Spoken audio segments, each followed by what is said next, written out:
Welcome back to the Fit Dad Club podcast. My name is Travis Jones. I'm here with Jason Barrett for another week and another episode to help you become the best version of you. Jace, how are you today, mate?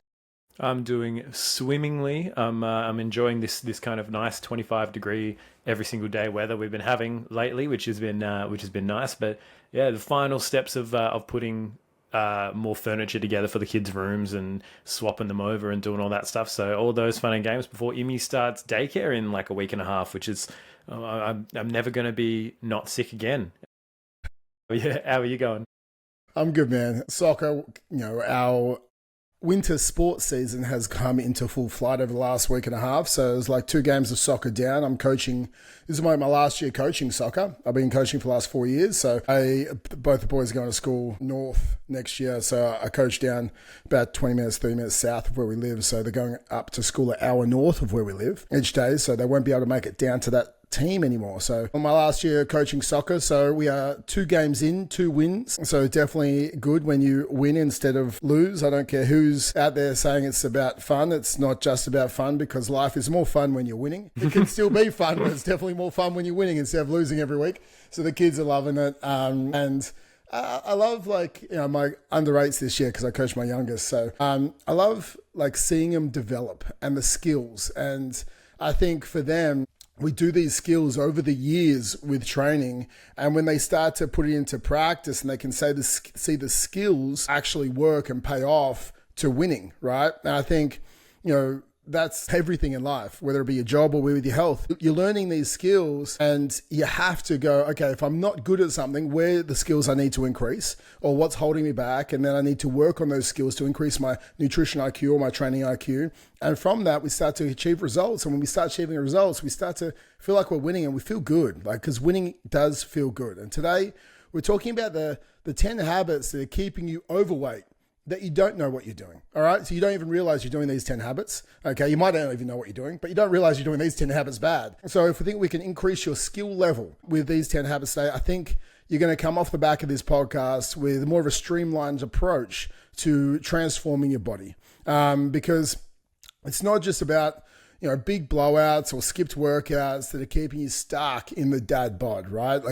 It's the sneaky, unnoticed habits that you repeat daily that are silently keeping you fat. And I think they'll crush your energy, they'll make you tired, they'll take you further away from the man that you want to be. And today we're going to go through all 10. And for this, we're going to show you how to fix every single one of them. So the first one that I wanted to go through today is it's finishing your kids' leftovers, right? Now, it's a Just sneaky make them one. disgusting food. Done. Exactly. You're not going to want to eat it. But it is literally something that parents do all the time, whether you're a mum or a dad. You don't want to waste money, or you're like, oh, there's a cheeky chicken nugget sitting on the plate there, or 2 or 3. So you finish them, because we grew up, you got to finish what's on your plate, which is not a good way to actually raise your kids. You should allow them to eat till they're full, and then they don't eat anymore. Or if they do, keep it on their plate, and they say they're hungry later, okay, cool, finish your dinner. That's what we say anyway. So it's like, kids, they will eat until they're full. Don't overfeed them, because you're teaching them to overfeed later in life as well. Because if not, let them eat later in life when they're full, and then they'll start to switch off, which is fine. So you're not the garbage bin, right? You don't have to go around cleaning up your kid's plate, and because every single bite adds up. Every nugget's an extra 80 calories. That's an extra 240 to 300 calories. So you're closing off that calorie deficit that you're in. Now you might have some of their fruit, or you might have half of their yogurt, or whatever the hell you're eating. It adds up very fast to a good 500 calories a day. And that could have been your whole deficit. And you're feeling a bit hungry, and you're like, why isn't this diet working? And it's purely due to the fact that you're finishing off your kids' food. So I want you to treat every single bite like it counts. And if it's not part of your plan, if you didn't track in your plan today that you're going to eat 3 of your kids' chicken nuggets, it doesn't go in your mouth. That is the simplest fix to this problem. Yeah, the big thing for me is just pretend that they're a toddler, and they're going to come back for that food, and they're going to have a fucking meltdown if you've eaten it off their plate because they wanted it. Just pretend that that's the case. Or get a compost bin. Just do something with the food so it makes you feel like you're being productive with it. It either, and I've said this to so many of my guys, it either goes to waste or it goes to your waste. right? It doesn't benefit you anymore shoveling that thing in, right? And I mean, look, we've all been there. They get a delicious bit of peanut butter toast, and I'm having my protein oats with, But to be fair, I probably like protein oats better than I like the peanut butter toast at this point. But you know the drill. Like, there are little sort of easy things you can quickly snack on that, they just add up. It kind of applies to snacks in general, right? Like, you get all of these just little incidental things that you then track them at the end of the day. You go, fuck yeah, that does, like, it does really add up. Every mouthful, every morsel, especially of their sort of more calorie dense things, their treats, the little delicious things like, half a fruit roll up that's left over. Just pop that in. It's like, it's like 20 grams of sugar. You fucking, that's going to blow you out. So just be conscious of when you are having that kind of stuff, and just take it straight to if they're done with it, take it straight to the bin. Otherwise, pretend they're coming back for it and leave it, hands off it until it looks old and disgusting and congealed. Then you won't want to have it. Number 2 that we're looking at today is the I call this like the dog mechanism, right? It's rewarding yourself with food or alcohol. You're not a dog. You don't need to have a treat. You don't need to have like a little biscuit after every single thing that you do well, after every time something goes well, right? But most people think, I've had a tough day. It's been a really long week. And they go, I've earned this, right? It's like, the same people will do the same shit with workouts, right? I did a hard workout. I earned this. It's like, no, you deserve to put something good in your body so you actually feel good after your workout, not going to get KFC. But food isn't therapy, right? It is a very effective masking mechanism, because when you're eating, you're often not feeling essentially your feelings. You're not feeling your emotions. You're just kind of chewing, and that's why people do it. They mindlessly eat, because eating kind of distracts your brain for a little bit, right? It's not therapy. It's not actually doing anything for you, but it's fuel, right? It's something that actually helps you have energy. And if you start seeing food as, how do I want to feel on the back end of this, and kind of decoupling the whole idea of like, I need food as a reward, because it's like, I think someone, I recently uploaded a reel of, I think, mashed potatoes, and some people were in the comments like, well, can you make mashed potatoes, you didn't make them good enough. One was like, you should add like half a cup of butter. I was like, yeah, I could add half a cup of butter. If I wanted to make fucking the dreamiest, creamiest mashed potatoes that was like, oh my God, amazing. This is a fucking weeknight meal. I don't need half a cup of butter in my weeknight mashed potatoes that I'm pulling together quick. Like, you don't need that level. Like, I was like, I might as well rename us the Fat Dads Club. And they were like, well, it's better to have a shorter life with more delicious things and more enjoyment. And I'm like, I don't need every single meal to be this fucking hedonistic pleasure. Indulgence. Yeah. Exactly, this indulgence. And having it's like, I need to have this thing. It's like, food is fuel. Food is not therapy. Food is not the way you connect with your partner. It's not the way that you connect with your kids. It's like, we've got to go out and have a meal and have all this stuff and have the snacks and this and that. No, you just fucking talk and enjoy the positive emotions for what they are, without needing to do anything like capstone on top of it to celebrate and have a, I understand, I've been saving this bottle of wine for when this happens. And, we've got a bottle of red that we were saving for when our office was complete and our kids' rooms are done. So we might crack that once everything's done. But it's like, that's one glass of wine. You're not using that as a consistent reward mechanism to just constantly blow out your calories. So find non-food rewards. Find things that are positive for you, that help you feel better, that help you go, cool, hit that bit of dopamine. Maybe it's going for a walk, delaying some time alone, getting an hour on the Xbox or the Switch or whatever, right? Reading a book, going to the gym, whatever the thing is, just breaking that emotional tie to food being a reward, and food being this this treat that you get because you did something good, because you're not a dog. Exactly. I think it's both sides of the coin, right? We either treat it as a reward or we treat it to cope with the stress. So 1, we don't reward ourselves with food, and 2, we don't cope with food or alcohol either. Just because you had a hard week and you are feeling slightly down in frequency or have a lower state, we don't need to then try and compensate with having food that will make us, feel good in the moment, but tomorrow you're not going to feel good. So let's, instead of trying to use food as an emotional fix or an emotional high as a reward, just use food as a mechanism to nourish your body so you do feel better tomorrow and you feel good tomorrow. Because, you might feel good having a couple of KFC zingers or a, 3-piece feeder or a zinger box or whatever the hell you buy. I haven't had KFC for so long. I don't even know what you buy anymore. I know the word zinger. Zingers in there.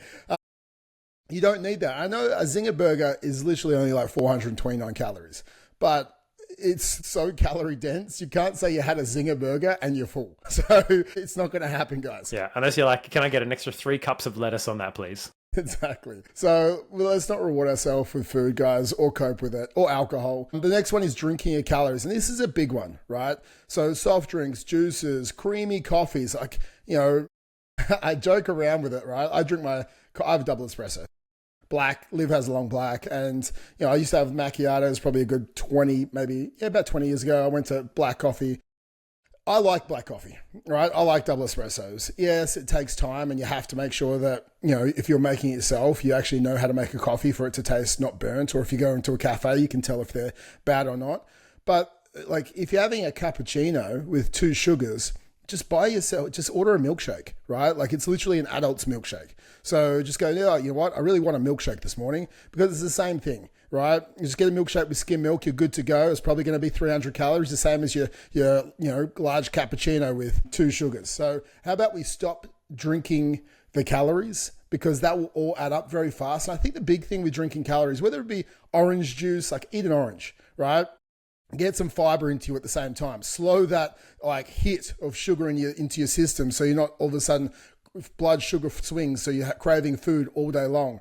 But I think if we can decrease the sugars, decrease the milky milkshake coffees, decrease the dare ice coffees from the servo, which are full of 400, 500, 600 calories, depends on the size you get. It's crazy, man. That's a whole meal. That's your lunch you just had in a drink. That 100%, what I'm getting to is it doesn't make you full.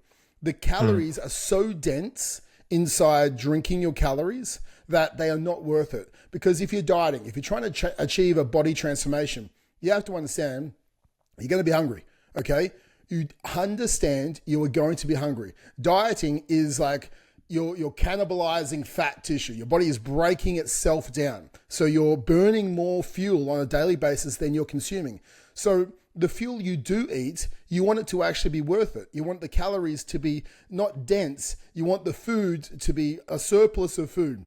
You want to have volume-based eating, not calorie-dense-based eating. So let's not go towards the calorie-dense drinks. Go towards a sugar-free Coke. If you don't like sugar-free Coke because of the taste, then go towards a sparkling water. Go towards a long black. Go towards something that doesn't have calories. And if you think that having aspartame in a Coke Zero or a Monster is going to ruin your fat loss or your health and you're 30 kilos overweight, it's actually not going to ruin your health more than being 30 kilos overweight. So do what you need to do to lose the weight. If you start drinking 23 Coke Zeros a day, probably a different thing. But if you're having 1 or 2, it's not going to ruin your metabolism and it's not going to ruin your health more than the health is already ruined with the weight being on you. So let's just focus on not drinking calories.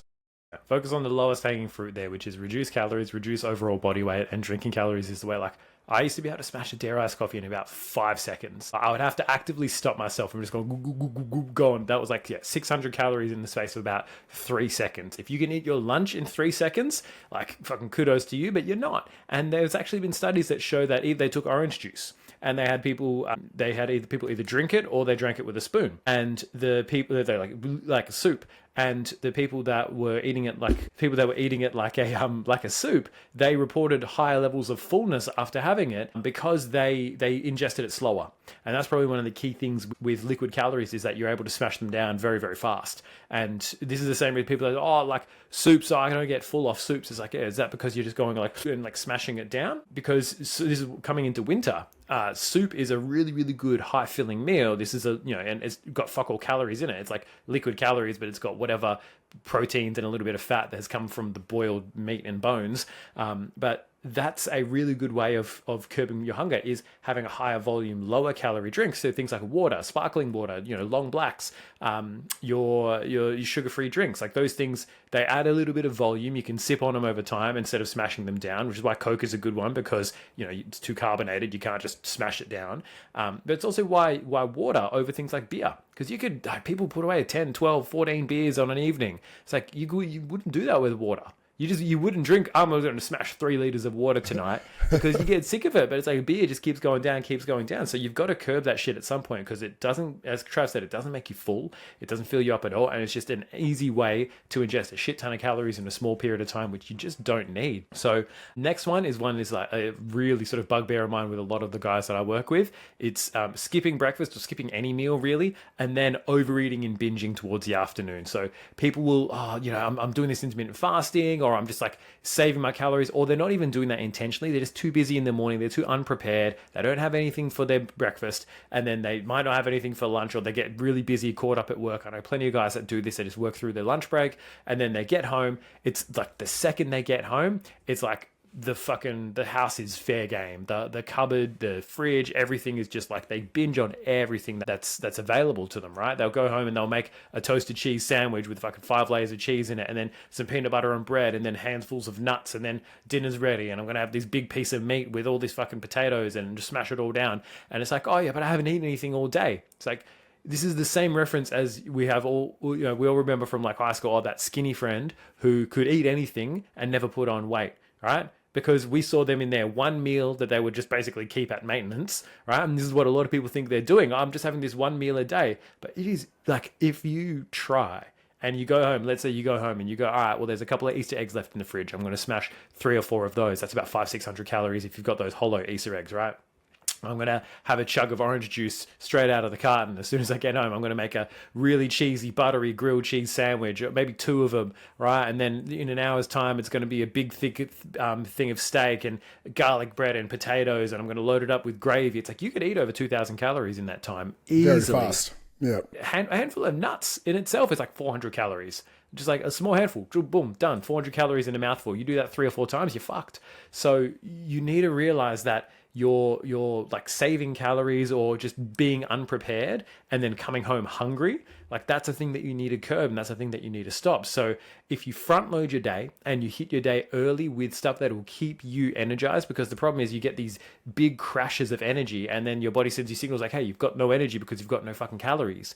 People think about, and Trav and I think we're talking about this before, it's like, I need some more caffeine, but it's like, caffeine isn't energy, right? It just blocks tiredness. But people think I'm low energy or I'm feeling fucking tired at the end of the day and hungry. It's like, well, because you haven't given your body any fuel to work with, especially if you're in like a manual labor job. So front load your day with some protein, get something in there to help manage your hunger, but also to manage your blood glucose, to make sure that it's not like spiking and crashing. It gives yourself a nice sustained period of calories and of stuff for your body to work through. And then you're going to come home. You're not going to be as hungry. You're not going to be as low energy and feeling like you need to pick me up. And as a result, eating all the chocolatey, sugary shit. And it'll help you with in general, your hunger and your snack attacks at the end of the day, where you just go fucking ham.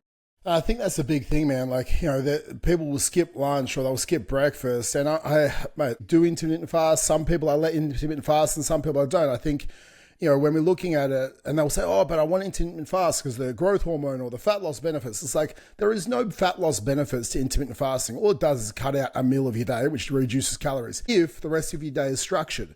So yes, we want to load protein earlier, but the problem is if you're skipping food so much, or you're skipping lunch and you come home ravenous, right?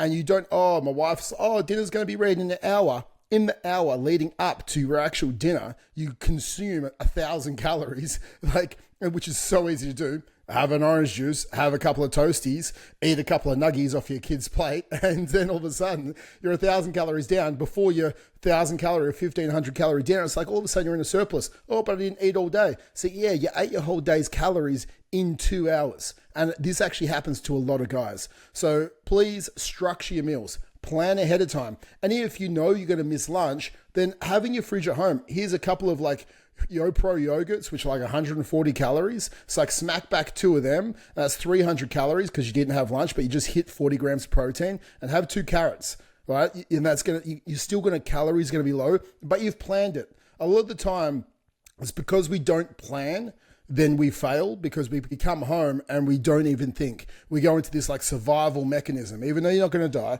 we go into this survival mechanism and willpower goes out the door and we just start grabbing random things and putting them inside our mouth. So let's not do it. Eat your protein and you're good to go. I think one of the biggest things is I actually have to get through to a lot of my guys is this next one.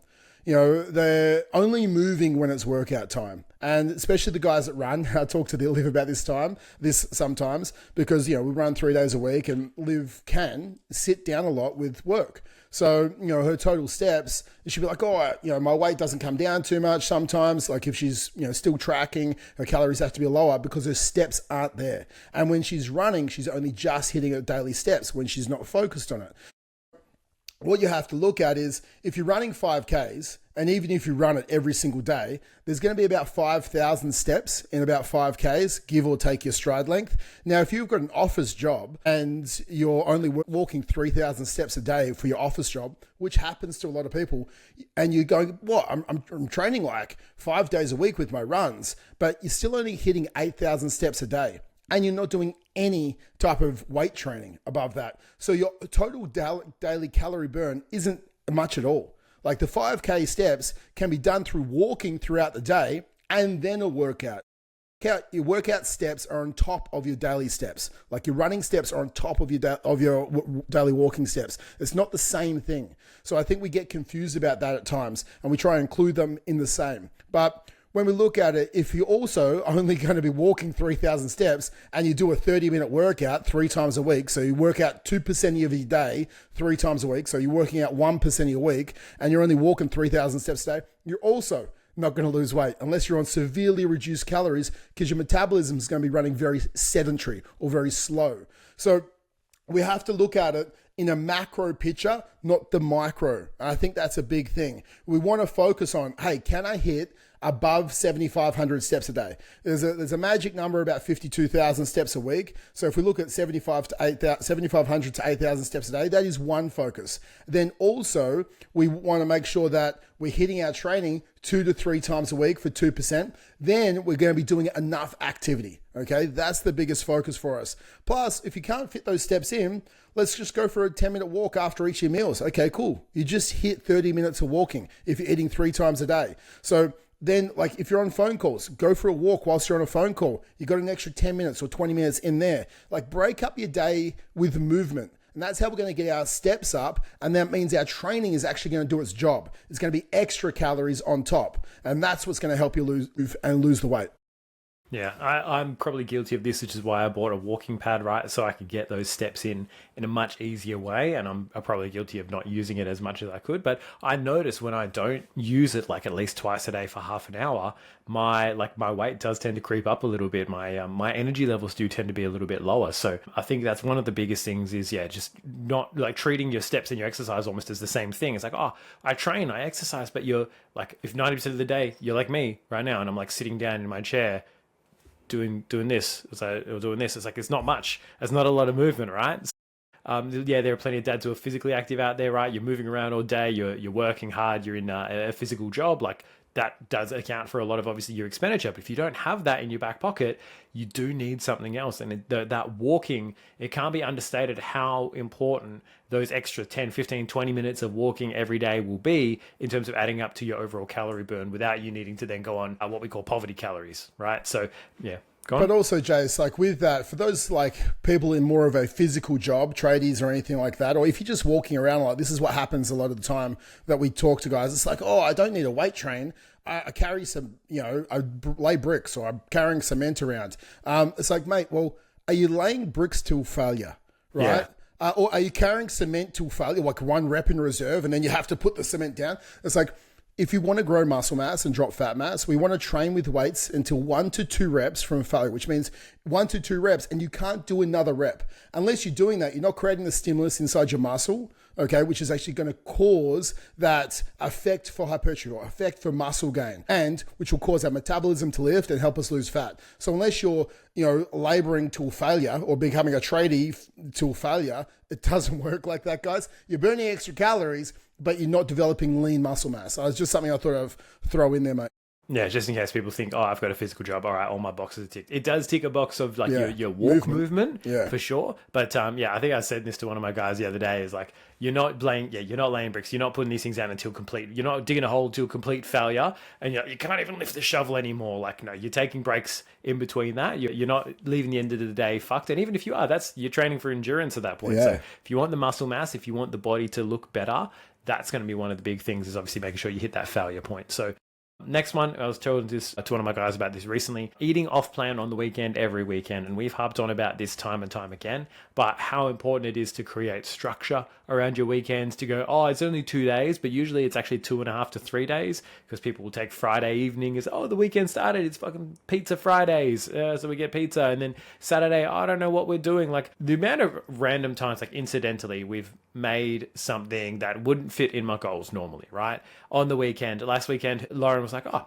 let's make some, can you make some cookies for me for Mother's Day? So I made, and she really wanted to indulge. She wanted those like big, like get chunky, like thick fucking cookies. So ton of chopped chocolate and nuts and that kind of stuff in there. And it's like, yeah, we made those and they're absolutely goddamn delicious. Some people do that sort of shit every single weekend. They go out and they get cookies, or they get takeaway, or they get, something that's like, or they just don't even have a structure at all, and they're just eating kind of whatever. They're not eating to a plan. They're not planning what dinner's going to be on the weekends.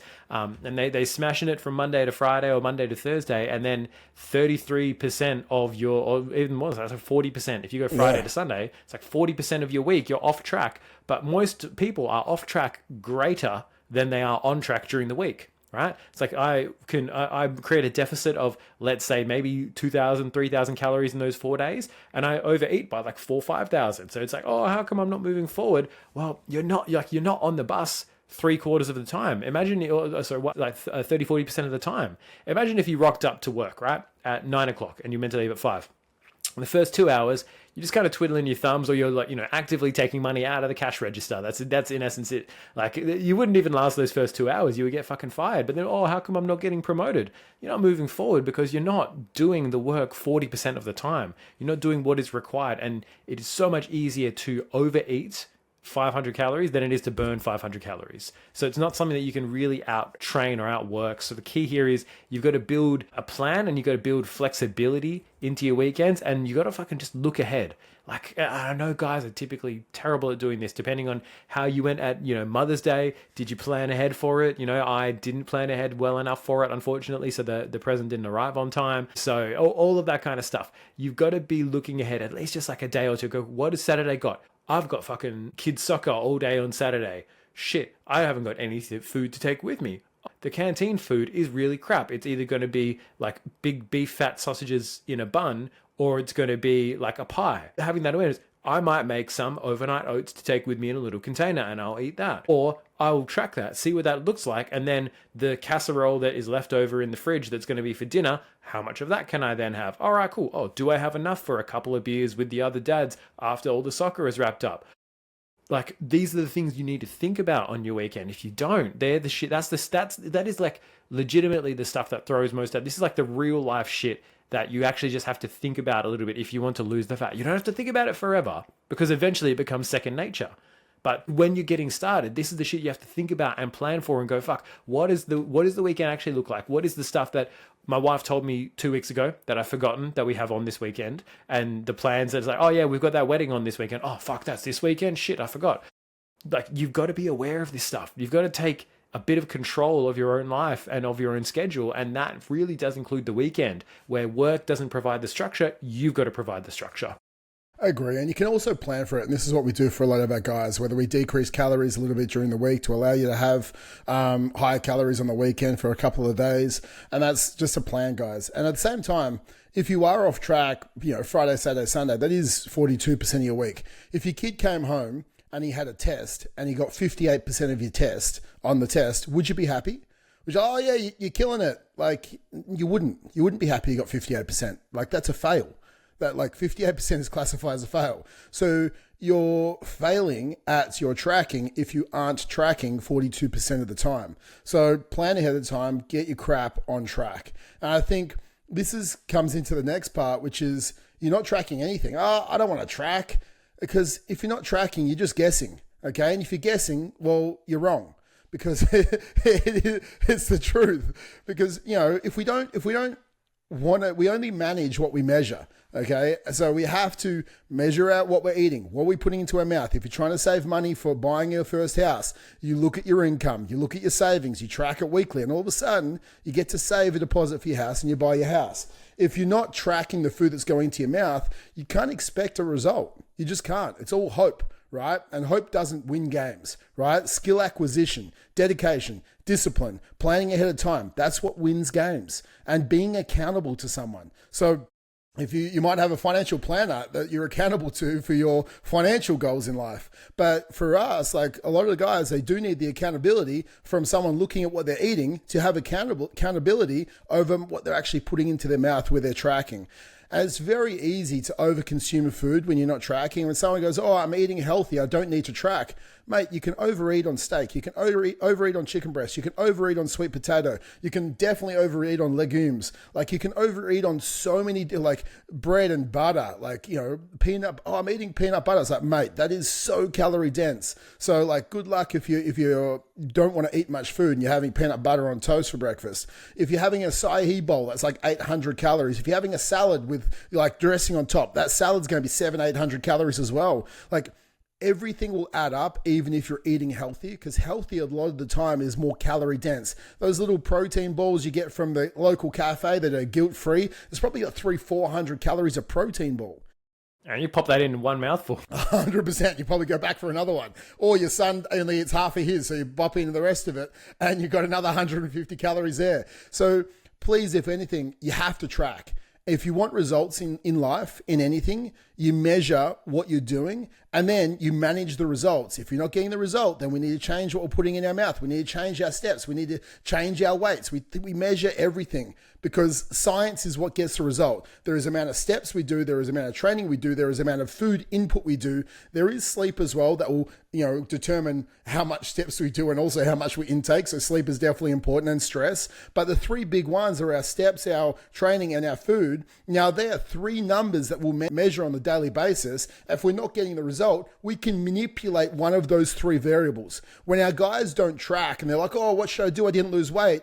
It's like, I don't know, do something better than you did last week. Like, I have no idea because there's no data to tell us what to focus on. So it's like, if you're hungry and you ate your calories and I can see what you ate, I can go, okay, change that steak for this chicken breast, change that wrap for this type of wrap, change the filling of that sandwich to this. Because there's data and there's specifics, I can go, this is what we need to change. Oh, you did 5,500 steps a day on average. I know your work days are busy. Your weekends is where we need to backload some steps in your week. We need to hit 12,000 steps a day on Saturday and Sunday. Go to park run, go for a walk in the afternoon with your kids. Like, we can make a plan when there is data. Without data, the plan is just guessing and hoping that you're going to change. And, you know, that doesn't create change. That just creates higher frustration. And then you fall off track, which is what we don't want at all.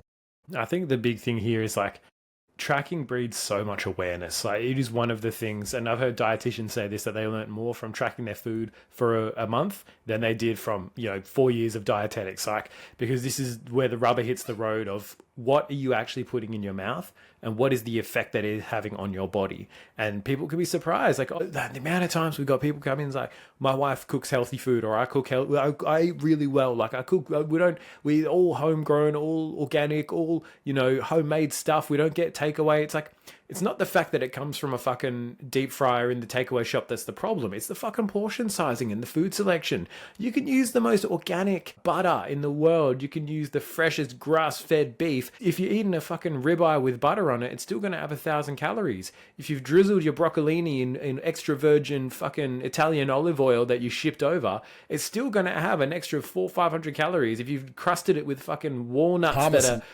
Parmesan that's come from your own cows, and walnuts that you've hand fucking grown and shelled and fucking crumbled on top and roasted in your organic oven. Fuck, I don't care. It all still has calories, and it all still has a load of energy on your body that you just don't need. Otherwise, you wouldn't have the excess weight. So regardless of the food quality, regardless of if it's homemade or it's good or it's this and that, still get clear on what is the actual calorie load and to track of what kind of foods am I having? What is the calorie load of them? And then as Trav saying, what swaps do I need to make? Oh, I don't want to eat processed crap or this and that, blah, blah. It's like, well, look, there are some things that are processed. Let's take, for example, like a zero-fat Greek yogurt. That's processed. But that is still an incredibly useful tool and incredibly useful food to have in your arsenal when you are trying to lose weight. Because there's a lot of shit that's processed these days. Unless you want to start making your own fucking yogurt, right, and straining out the fat and doing all this and that and going down like the nth degree, like, you need to make some concessions if you want your fat loss to be easier. And there are some things that make it a lot easier in terms of your food choices, in terms of some, making some concessions in terms of, how amazingly fucking homemade this and that extra butter you put in, whatever. But it doesn't have to be that hard. But the first step starts with awareness. What am I actually putting in my fucking mouth, right? The next one is kind of on that same sort of vein when it comes to food and when it comes to like hunger, is eating too fast and eating distracted. And for a lot of people, this is obviously TV and your phone. These are two big things. Having the TV on while you're eating dinner, having your phone there while you're just scrolling and shoveling things in your mouth, and then overeating without realizing it. Now, I don't mind if you do this, if you know your portion size, have already tracked it, and you know this is what you're eating. Now, I still wouldn't recommend it because it means you are less present with your food. You're less present with your hunger. You often eat faster. And as we've kind of talked about before, the faster you eat, the less full you end up feeling. And the danger zone is that gap between you finished your meal and you're still a bit hungry because you've eaten it really fast and there's food available. Oh, fuck, I'm still hungry. Oh, I should go eat something else. And that's when you screw it up. But if you eat slowly, my dad would say, he used to say, a couple of tips, put your knife and fork down in between bites, right? Chew 15 to 20 times. You should probably chew 30 times. Someone will probably tell you have to chew 50 times, but like chew 15 to 20 times and fucking count. You probably only chew 4 or 5 times, like straight down and then onto the next one. But you put your knife and fork down, chew 15 times, use that as the pace of your meal, and you'll find you probably feel a lot fuller and you probably eat a lot less. Now, obviously, you will eat the same if you track it, you pre-track it, cool, I know I can have 200 grams of chicken thighs and 1 cup of rice and 1 serve of the vegetables. I've got that all tracked out and it's ready to go. That's no problem.